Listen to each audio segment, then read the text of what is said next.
नमस्कार।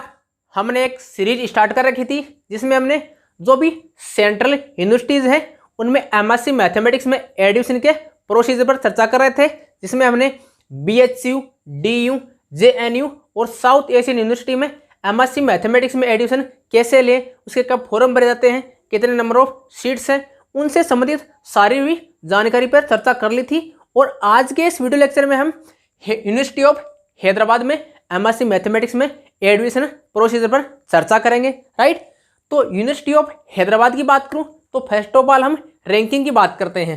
जैसा कि नाम से स्पष्ट है, university of Hyderabad, this means ये कहाँ है, हैदराबाद में स्थित, मतलब साउथ इंडिया में चला जाता है। ठीक है, अब बात करता हूँ इसकी NIRF रैंकिंग पे।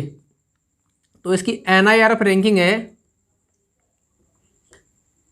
NIRF रैंकिंग 2020 है, इसकी 6th रैंक है। इसकी कौन सी रैंक है? 6th rank. मैं ऑलरेडी बता चुका हूं, अपना Indian institute of science Bengaluru है, उसका 1st रैंक है। जवाहरलाल नेहरू यूनिवर्सिटी है, उसका 2nd रैंक है। और हमारा बनारस हिंदू यूनिवर्सिटी, जिन पर ऑलरेडी चर्चा हो चुकी है, उनका कौन सा रैंक है? 3rd rank. Right, number of उसकी रैंकिंग की बात हो गई। नेशनल इंस्टीट्यूशनल रैंकिंग फ्रेमवर्क 2020, ये कुछ पैरामीटर होते हैं। उन पैरामीटर पे जैसे अपना टेस्ट होता है ना कि ये परिबोर्ड इसका प्रैक्टिकल का इतना, थ्योरी का इतना, इस टाइप से है ना, उसी प्रकार से अलग अलग कैटेगरीज होती है, कुछ उनके पैरामीटर होते हैं, उनके द्वारा ये डिसाइड होता है। राइट, फिर बात करें हम अपने किसके लिए, एमएससी मैथमेटिक्स की बात करें। राइट, तो एमएससी मैथमेटिक्स का कोर्स है, ये इसका एक स्कूल है। जैसे अपने बीएचयू में होता है institute of science, institute of arts, institute of commerce. Right, उसी प्रकार से इसमें होता है, स्कूल होता है। तो जो एमएससी मैथमेटिक्स कराती है वो स्कूल का नाम है school of mathematics and statistics, school of mathematics and statistics. ठीक है, इसके अंदर में ये 3 कोर्स कराती है। कौन कौन से? पहला एमएससी मैथमेटिक्स, एमएससी मैथमेटिक्स, जिसको आप बोल सकते हो कि प्योर से एमएससी करा रही है। दूसरा है MSc applied mathematics, MSc in applied mathematics.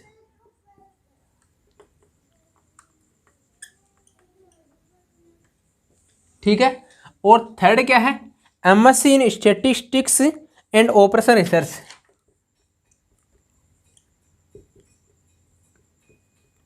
Statistics operation research.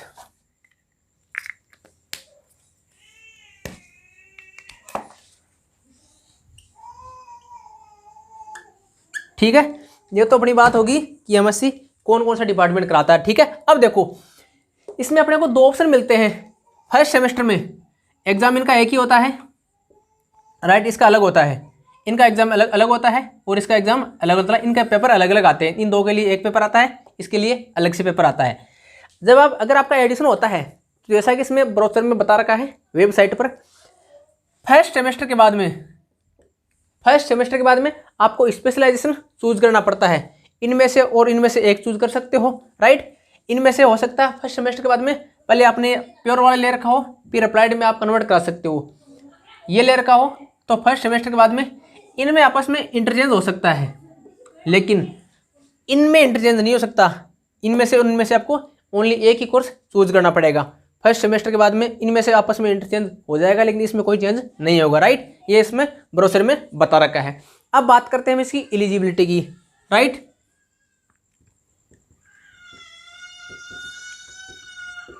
Eligibility. Right, तो मैं एलिजिबिलिटी की बात करूं तो जैसा कि इसमें बता रखा है एग्रीगेट 60%, किसमें? बीएससी में 60%, और इसे हम बोलते हैं फर्स्ट डिवीजन, है ना। तो इसने बोल रखा है फर्स्ट क्लास और 60% एग्रीगेट।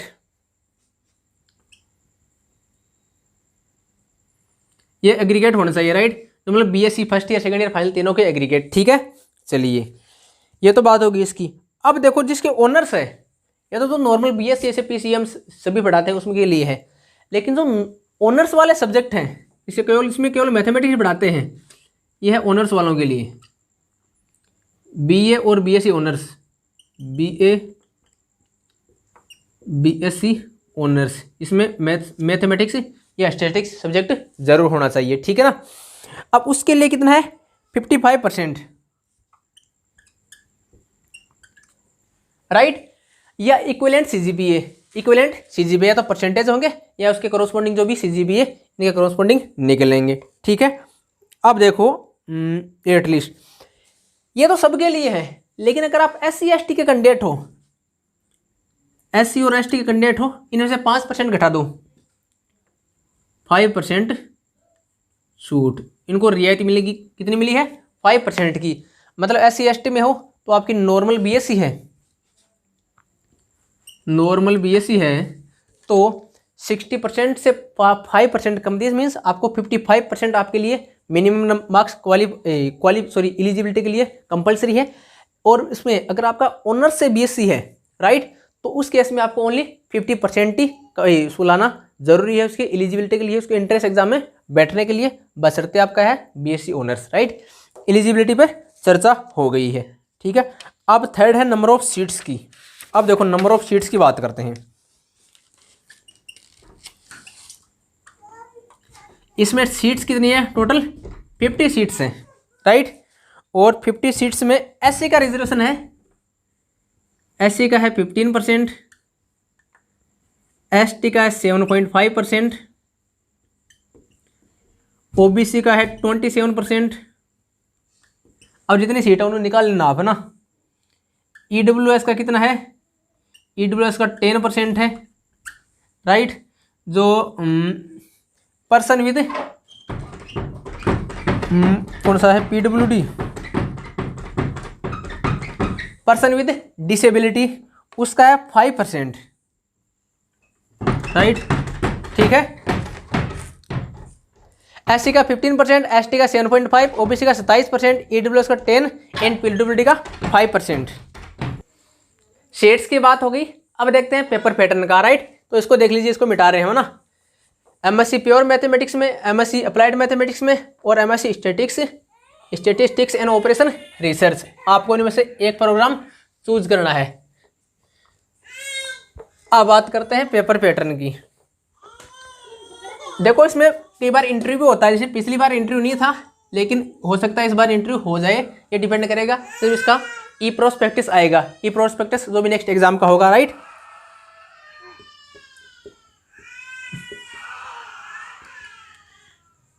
पेपर पैटर्न की बात करते हैं, राइट।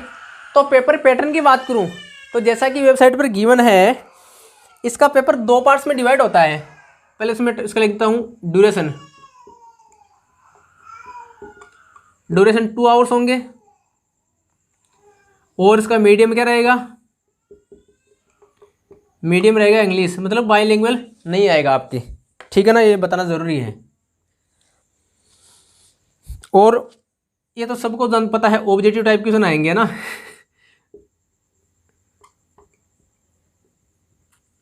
टाइप मतलब सब्जेक्टिव नहीं होगा, राइट। जैसे आईजेर वगैरह सब्जेक्टिव भी कराते हैं। अब ये देखो, इसके आपके मिलेंगे, इसमें आपको ये 2 पार्ट में डिवाइड होगा, part B, part A, right. जो भी सारे क्वेश्चन है वो 2 मार्क्स के होंगे। टोटल पेपर होगा 100 मार्क्स का, ये 50 मार्क्स का ये होगा, 50 मार्क्स का ये होगा। 25 मल्टीपल चॉइस क्वेश्चन इसमें आएंगे, objective question 25 multiple choice question इसमें आएंगे। जो पार्ट बी वाला है इसमें थोड़ा सा कंसेप्चुअल भी होगा और थोड़ा मतलब उसमें कैलकुलेशन वगैरह भी होगी। ये पार्ट बी वाला थोड़ा सा लेंथी पड़ता है, हार्ड पड़ता है। जैसे इसमें जवाहरलाल नेहरू यूनिवर्सिटी में आता है JNU में, पार्ट ए थोड़ा इजी रहता है और पार्ट बी थोड़ा लेंथी रहता है। उसी प्रकार मतलब थोड़ा सा इसमें टफ पड़ता है पार्ट ए के कंपेरिजन में, राइट। तो 2 मार्क्स का क्वेश्चन हो गया, 2 मार्क्स पर करेक्ट क्वेश्चन और -0.66 मार्क्स पर इनकरेक्ट क्वेश्चन, मतलब माइनस मार्किंग रहेंगी इसमें, -0.66 मतलब 1/3 माइनस मार्किंग है, तो विशेष ध्यान रखना। 1/4 से 1/4 में 1/4 से 1/3 में जाता है, बहुत मामला गड़बड़ा जाता है, तो आप विशेष ध्यान रखना। अब देखो ये तो है 2020 के अनुसार, इसमें प्रावधान क्या है कि 70 नंबर का तो क्या होता है, नॉर्मल पेपर होता है, 70% तो, या 70 नंबर का तो पेपर होता है, प्लस 30 नंबर का इंटरव्यू होता है। अब देखते हैं कि नया वाला जो भी आएगा इसका ई प्रोस्पेक्टस, उसमें इंटरव्यू शामिल करते हैं या नहीं करते हैं। 2020 में तो हटा दिया गया था। अगर शामिल करेंगे तो पेपर तो होगा 70 मार्क्स का, राइट। उसमें हिसाब से कुछ नहीं होगा, ज़्यादा कुछ नहीं होगा। इसमें क्या होगा, इसके जो भी क्वेश्चन है वो क्वेश्चन तो सेम रहेंगे और इसके मार्क्स चेंज कर दिए जाएंगे, राइट। या हो सकता है आपको 35 क्वेश्चन ही मिल जाए, जैसे यहाँ आपको 50 क्वेश्चन मिल रहे थे, हो सकता है आपको 35 क्वेश्चन मिल जाए 70 मार्क्स का अगर पेपर कराएंगे तो, और 30 मार्क्स का इंटरव्यू होगा, राइट। तो पेपर पैटर्न पे मेरी चर्चा हो गई। 100 मार्क्स का पेपर आएगा। टोटल कितने मार्क्स का आएगा, 100 मार्क्स का। 2 घंटे मिलेंगे, 50 क्वेश्चन, मतलब अबाउट अप्रोक्सीमेट आपको बता दोनों 100, अप्रोक्सीमेट 2.25 मिनट मिलेंगे आपको, 2.25 मिनट एक क्वेश्चन के लिए। तो मतलब इस प्रकार से प्रैक्टिस करनी है आपको कि जो भी क्वेश्चन प्रीवियस ईयर प्रैक्टिस करो, 2 मिनट के भीतर भीतर आपको क्वेश्चन निपटना चाहिए। जो क्वेश्चन 2 मिनट के भीतर नहीं निपटे उस क्वेश्चन को एक बार छोड़ दो, नेक्स्ट राउंड में उसको जरूर देख लेना एग्जाम के लिहाज से, ठीक है। चलिए, बात किसकी हो गई, पार हो गई पेपर पैटर्न की, अपनी सीट की बात पहले हो चुकी थी। अब बात करते हैं अपन किसकी,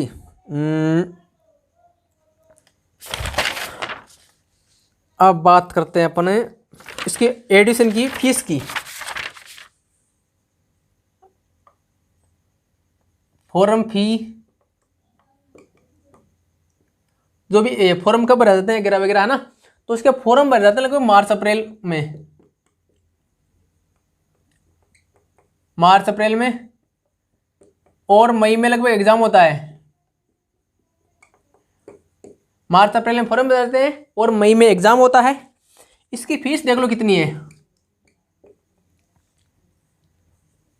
जो बंदा जनरल का है, जनरल की फीस है इसमें 600, EWS की है 550, OBC की है 400,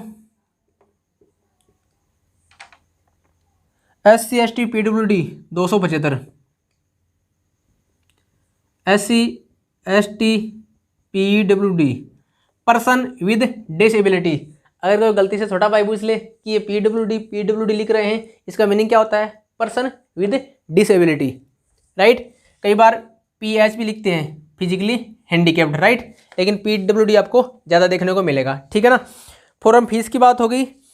अब जो सीट्स का मैंने रिजर्वेशन बता दिया, ठीक है। अब क्या बच गया, अब देखो मान लो आपका सिलेक्शन होने जा रहा है और आपके मार्क्स टाई हो गए क्या हो गए, मैच टाई हो गया।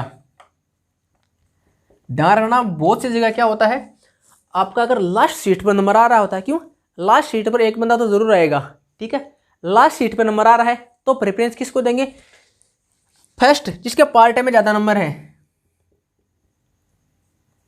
जिसके पार्ट ए में क्या है, पार्ट ए में जो लीड ले रहा है। मान लो पार्ट ए में जो लास्ट के 2-3 स्टूडेंट बचे, उनके पार्ट ए में सबके सेम नंबर आ गए, तो क्या देखेंगे, जो भी एलिजिबिलिटी वाला एग्जाम है, जैसे यहाँ BSc एलिजिबिलिटी है, राइट, तो ये BSc का जिसमें ज़्यादा ना परसेंटेज होंगे, राइट, ठीक है। फिर भी देखेंगे अगर BSc में भी सेम आ गए, तो जो BSc से जो छोटा वाला एग्जाम था 12th हो गया, 10th वाला, उसमें देखेंगे ये आपका 12th का एग्जाम देख लेंगे, ठीक है, जिसमें ज़्यादा नंबर होंगे, ठीक है। कब किया, कब, जब आपका स्कोर टाई हो जाए, लास्ट सीट पर आपके 2-3 लोगों का कंपटीशन हो जाए, उस केस में ऐसा होगा, ठीक है। चलिए, अब नेक्स्ट प्रोसीजर क्या है, अब आपका मान लो एडिशन हो गया, तो बात करते हैं, सॉरी सिलेबस की बात लास्ट में करेंगे, सिलेबस की बात करेंगे, फीस की बात होगी, मैच टाई हो गया, पेपर पैटर्न की बात हो गई। और अब मान लो आपका एडिशन हो गया, तो हॉस्टल मिलेगा कि नहीं मिलेगा, तो भाई साहब आपको हॉस्टल मिलेगा, आलीशान हॉस्टल मिलेगा, पूरी फैसिलिटी होगी, वाईफाई होगी, जो भी है, खेल का मैदान है या स्विमिंग पूल है, सारी फैसिलिटी है इसमें, अच्छी खासी फैसिलिटी है, मतलब वर्ल्ड क्लास आपको हॉस्टल मिलेगा, ठीक है, हॉस्टल मिलेगी आपको। अब देखो फेलोशिप भी मिलेगी, एडमिशन हो गया तो आपको फेलोशिप मिलेगी। कितनी मिलेगी? अगर आप नॉर्मल स्टूडेंट हो तो 1,000 पर मंथ। ये कब मिलेगी? जब आपको और अदर सोर्सेज से फेलोशिप नहीं मिल रही है, स्कॉलरशिप नहीं मिल रही है, जैसे आपको अगर इंस्पायर नहीं मिल रही है तो मिल जाएगा। मोस्टली लोगों को इंस्पायर मिलती है तो नहीं मिल पाता है। तो आपको अदर सोर्सेज से कोई अगर फेलोशिप नहीं मिलती है तो आपको 1,000 रुपया पर मंथ आपको फेलोशिप मिल जाएगी। लेकिन अगर आप फर्स्ट सेमेस्टर से टॉप करना स्टार्ट कर दिए, अगर आप क्लास के टॉप 2 स्टूडेंट में हो तो आपको 2,000 रुपये मिलेगा। अगर आप टॉप 2 स्टूडेंट हो क्लास के तो आपको 2,000 रुपया पर मंथ आपको फेलोशिप मिल जाएगी। मतलब जो नॉर्मल पर जो स्टूडेंट है उनको मिलेगा 1,000 रुपया। अगर आप जैसे फर्स्ट सेमेस्टर में आपने टॉप कर दिया या फर्स्ट सेमेस्टर में क्लास में आप टॉप 2 स्टूडेंट में आ गए तो आपको 2,000 रुपया पर मंथ चालू हो जाएगी। कब तक मिलेगी? सेकंड सेमेस्टर पूरा होगा तब तक। अगर सेकंड सेमेस्टर में आपने फिर से टॉप 2 स्टूडेंट में जगह बना ली तो फिर से आपको 2,000 चालू हो जाएंगे। अदरवाइज कितने होंगे? 1,000, ठीक है। तो टॉप करने पर 1,000 रुपया आपको एक्स्ट्रा मिलेगा, मतलब पॉकेट मनी आपकी अच्छी खासी चल जाएगी। यह उसका बहुत शानदार बेनिफिट है फेलोशिप वाला, इसको मोस्ट इंपॉर्टेंट लगा लेना, ठीक है। अब देखो और क्या क्या है। और तो लगभग बात हो गई इसकी, है ना यार, रैंकिंग की बात हो गई। स्विमिंग पूल वगैरह सारी फैसिलिटी मिलती है, हॉस्टल सबको मिल गया। अब इसकी बात करता हूँ सिलेबस की, राइट। तो किधर से मिटाऊँ? इधर से मिटा दूँ, है ना यार, रैंकिंग से सिलेबस की। पेपर लेवल की भी बात करूँगा, पेपर लेवल कैसा आता है, राइट। तो पेपर लेवल औरों से ना थोड़ा सा टफ रहता है। लेवल क्या है? बीएचयू हो, जेएनयू को इक्विवेलेंट मान सकते हो, level equivalent to JNU. BHU से हाई रहता है, सीयू सीटी से हाई रहता है, डीयू के इक्विवेलेंट या हाई रहता है उससे, राइट। जेएनयू और जो यूनिवर्सिटी ऑफ हैदराबाद है उनके पेपर थोड़े अच्छे खासे ठीक ठाक आते हैं, तो उनको आप जरूर मेहनत ज़्यादा करनी पड़ती है। सिलेबस में देखो क्या क्या बता रखा है कि most of the question for MSc entrance in mathematics and MSc entrance for mathematical applied mathematics, उसके लिए जो मेजोरिटी ऑफ क्वेश्चन हैं वो कहाँ से आएंगे, इससे बाहर नहीं जानेगा। मतलब एक दो चला जाए अलग बात है, ऐसा उसमें वेबसाइट पे गिवन है। सेट्स है, सीक्वेंस है, सीरीज है। सेट है, सीक्वेंस है, सीरीज है, लिमिट है, कंटिन्यूटी है, डिफरेंशिएबिलिटी है, इंटीग्रेशन है।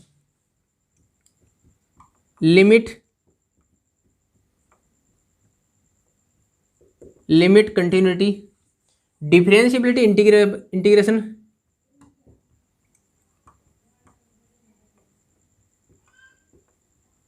डिफरेंशिएबिलिटी, इंटीग्रेशन,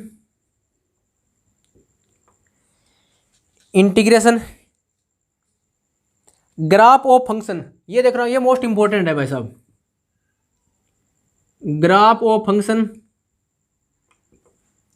और क्या है? Coordinate geometry of 2 and 3 dimension, coordinate geometry, GM लिख देता हूं, geometry in 2 and 3 dimension. 2 and 3 dimension में कोऑर्डिनेट ज्योमेट्री। और क्या क्या है? डायमेंशन, सॉरी हाँ ये तो हो गया। Group theory, vector space, matrices, group theory, vector space, group theory, vector space, matrix determinant, matrix है, डिटरमिनेंट है, लीनियर ट्रांसफॉर्मेशन है, लीनियर ट्रांसफॉर्मेशन है, रैंक है, नलिटी है,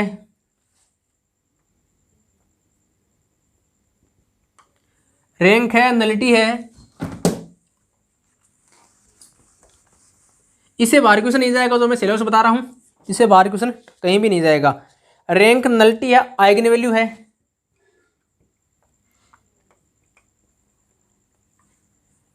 सिस्टम ऑफ इक्वेशन है,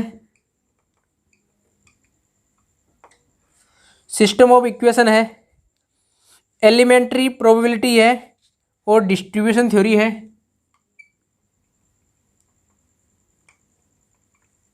प्रोबेबिलिटी, डिस्ट्रीब्यूशन थ्योरी है,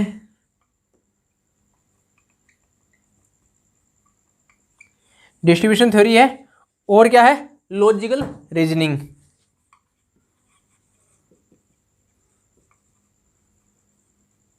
लॉजिकल रीजनिंग तो simple सा है, सेट्स सीक्वेंस सीरीज ये सब में आता है, राइट। तो कोई सी एमएससी इंट्रेंस एग्जाम हो, लिमिट कंटिन्यूटी ये भी आता है, डिफरेंशिएबिलिटी भी आता है, इंटीग्रेशन सब में नहीं आता है, राइट, लेकिन आता है। ग्राफ ऑफ फंक्शन ये तो इसका मान लो बेस है, इसके बिना तो लगभग क्वेश्चन होते ही नहीं है। ग्राफ से बेनिफिट पता है क्या होता है, ग्राफ से क्वेश्चन तुरंत हो जाते हैं।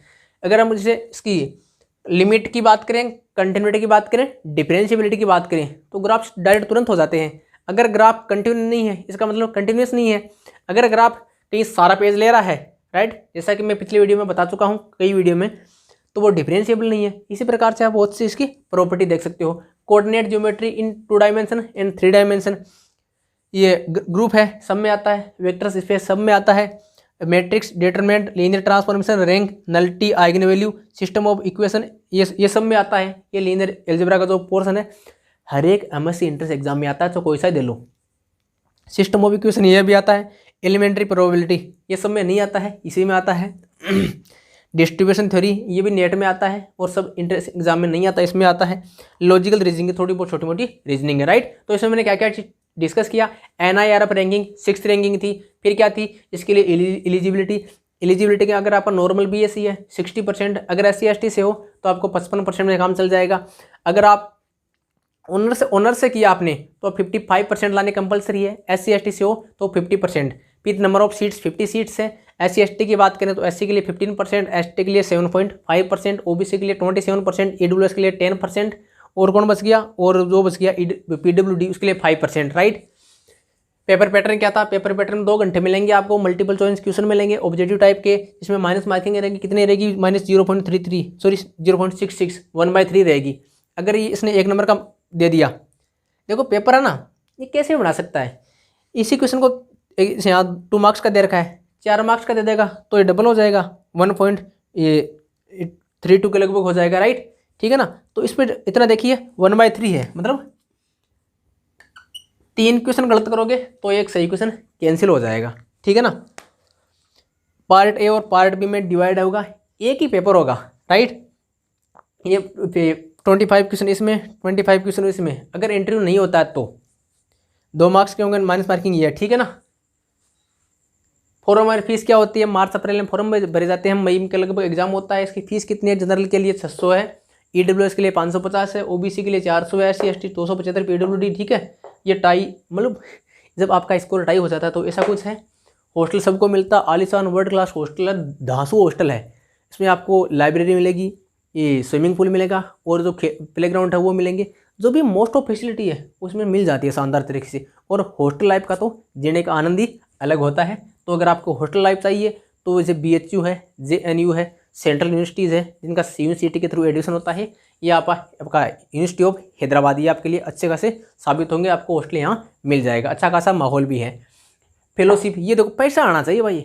अगर स्टूडेंट के पास पैसा आए ना तो मेंटली वो बंदा फ्री हो जाएगा। ये देखो बोल रहे हैं कि हम तुम्हारे को सबको पैसा देंगे जिनको पैसा नहीं मिलता है। 1000 रुपये पर मंथ पर स्टूडेंट, मतलब नॉर्मल उसका खुद का पॉकेट मनी चल जाता है। अगर आप टॉप 2 स्टूडेंट में आते हो तो आपको 2000 रुपया पर मंथ फेलोशिप या स्कॉलरशिप मिलती है। ये सबको नहीं मिलती है, केवल टॉप 2 स्टूडेंट को। कब तक मिलती है, जब तक आप टॉपर बने रहते हो। सपोज अगर आप सेकंड सेमेस्टर में टॉपर नहीं बने तो आपको 1000 रुपये मिलेगा, 2000 रुपया नहीं मिलेगा, ठीक है। और हमने सिलेबस की बात कर ली थी यहाँ, नया टॉपिक क्या था, सिलेबस, ठीक है। तो इस प्रकार हमने हैदराबाद सेंट्रल यूनिवर्सिटी या यूनिवर्सिटी ऑफ हैदराबाद में जो भी MSc एडिशन का प्रोसीजर है, जो नॉर्मल सी बेसिक जानकारी है, इसके संदर्भ में डिस्कस कर लिया है। मार्क्स डिस्ट्रीब्यूशन पे और प्रीवियस ईयर कट ऑफ पे अलग से वीडियो बना देंगे। अगर इसके अलावा आपको कुछ इन्फॉर्मेशन और चाहिए तो आप कमेंट करके बता सकते हो। अगर वीडियो अच्छा लगे तो लाइक कीजिए। Thank you so much.